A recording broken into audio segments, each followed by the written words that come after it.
Okay, I basically just got wind that supposedly, I guess the Supreme Court was supposed to hear a case today as to whether or not they were going to hear a case, or a decision was supposed to be made as to whether or not they were going to hear a case regarding the constitutionality or a constitutional amendment, one way or the other, for gay marriage. Some states have allowed gay marriage, others have not. There's been several turn of events in California um, with regard to like Proposition 8. I'm sure everyone who stays on top of politics has heard of Proposition 8 in California. Um, and then ultimately, what ended up happening in that particular state was a law was passed to allow for gay couples to get married, and then what ended up happening later is they ended up the problem basically, which is what makes it something that I guess would be the Supreme Court's territory, is that it's allowed on a state level in some states, but it's still federally against the law for two people of the same sex to get married. And so, with this being the case, Supreme Court has to, and usually would end up with a case like this, or just in instances where federal law and state laws conflict, and there's a certain law that's passed in multiple states that conflicts with federal law. The Defense of Marriage Act, the current administration has taken steps to, basically what they've done is they've just decided that they're no longer going to enforce that. Because they view it as unconstitutional. A lot of people view the gay marriage thing as a civil right. And so those who view it as a civil right, of course, are going to be against the Defense of Marriage Act, which was signed by President Clinton some years ago. Anywho, I guess it was ultimately decided the Supreme Court didn't make a decision one way or the other today as to whether or not they would hear the case in the first place. Guesses are that they're going to hear the case on Monday, and I guess personally, I don't know why this is a political issue. Regardless of what a person's views are privately, I think that one's private views and how one would conduct things in their private lives, and just internally, what your views are, or what a person's views are externally, or as it relates to more like publicly or with other people. Regardless, I think that this is something that people should not want to. This is an instance, in my view, of certain politicians attempting to enforce their religious beliefs. They're attempting, in my view, to restrict aspects of people's personal lives based on their own religious beliefs. And I'm a person of faith. I am. Very deeply spiritual person. And basically, I don't consider this any of my business. I know what my faith teaches. My faith, obviously, and people of my faith, and especially countries where my faith is, predominantly practiced, I think, have a long way to go, even further to go than the United States does in this issue. Because the way it's handled in Islamic countries, in my view, it's heartbreaking. It's unacceptable, and it's heartbreaking how people in the lesbian, gay, bi, transgender community are treated. In the Islamic world, it's wrong, but that's another rant for another day. But I could see how people of faith, Christians, Jews, just people of faith in general would struggle with this issue. But my thing is, we're losing a lot of lives. Our servicemen and women are dying. They're shedding their blood. They're giving their lives.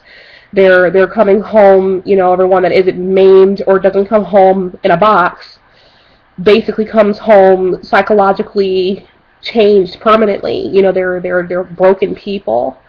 A high price is being paid basically to fight overseas. The fact that you have people overseas who are fundamentalists, they're extremists.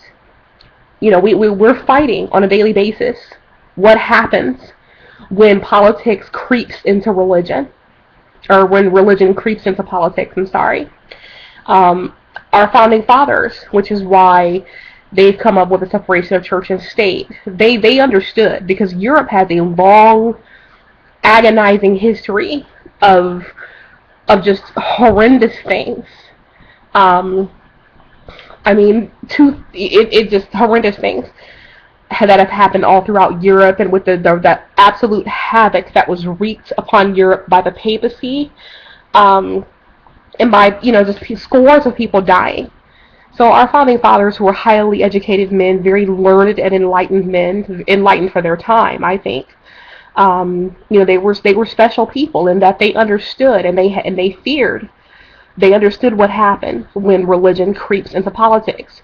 Because when religion is allowed to creep through the door, what ends up happening is like what we have in Egypt, where, religion just ends up hijacking the entire political system. And then before you know it, people are dying. Because that's what happens under theocracies.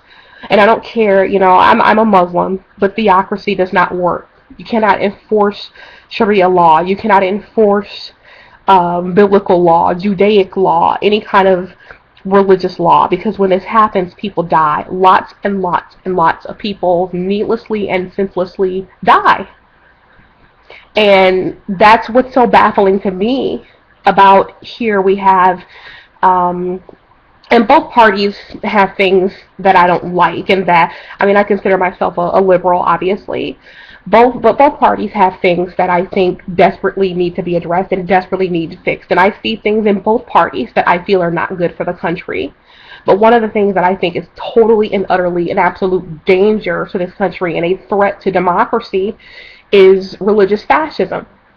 Because, look at the lives that we're losing overseas because of religious fascism.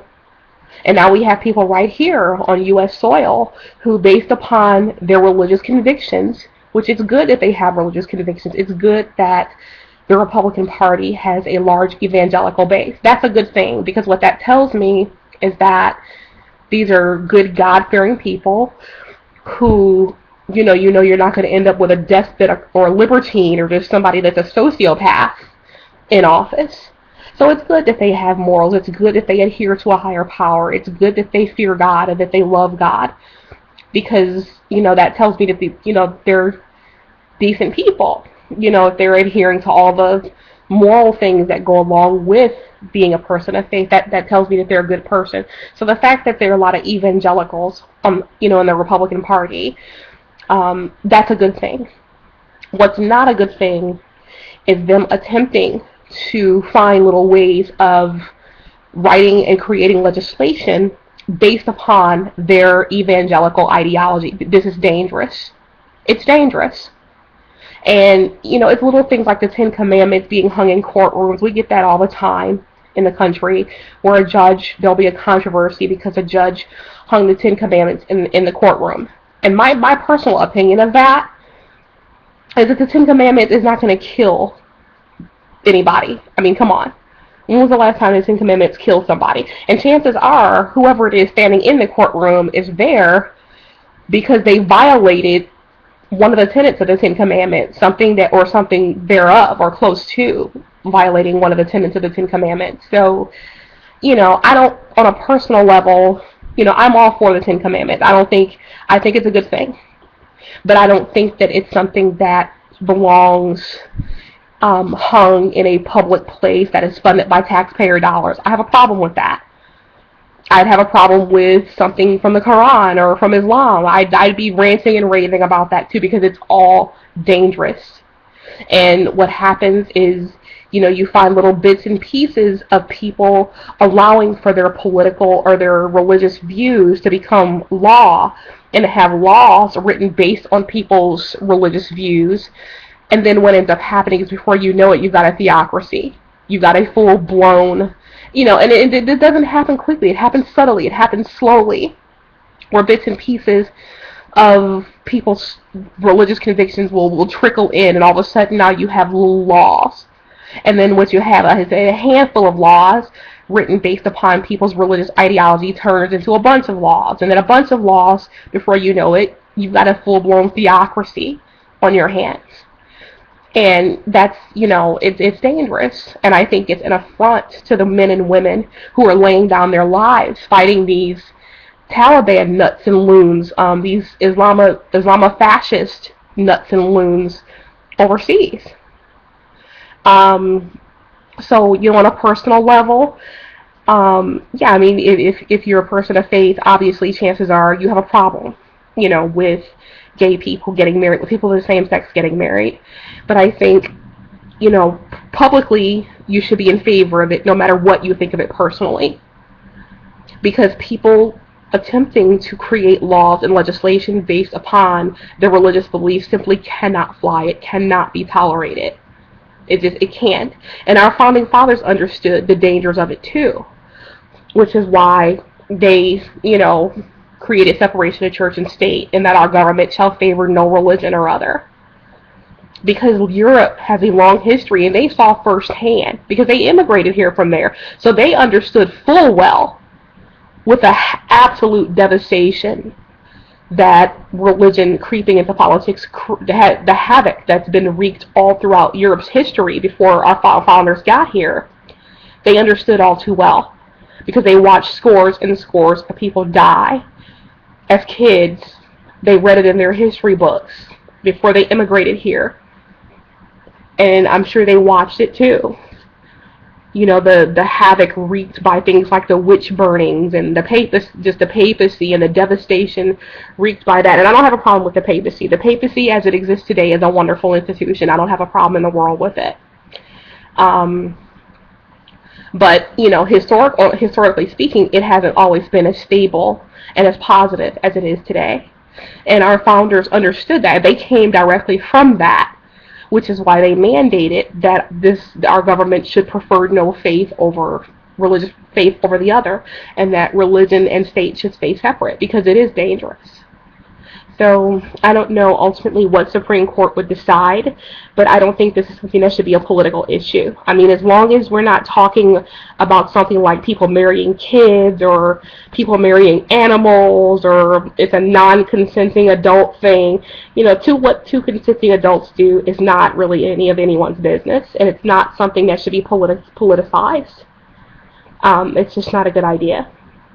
Two people want to love each other. I think that's better than two people out in the middle of the street trying to knock each other's head off.